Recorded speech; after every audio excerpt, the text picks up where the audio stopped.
You ask Tiger to solve. This deals with linear equations with one unknown. The final result is u equals 5.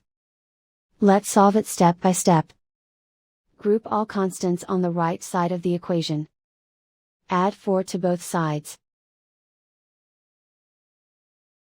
Simplify the arithmetic.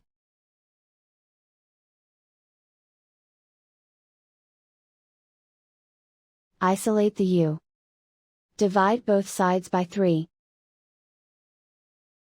Simplify the fraction. Find the greatest common factor of the numerator and denominator.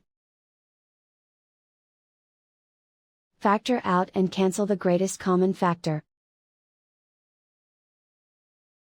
And so the final result is u equals 5.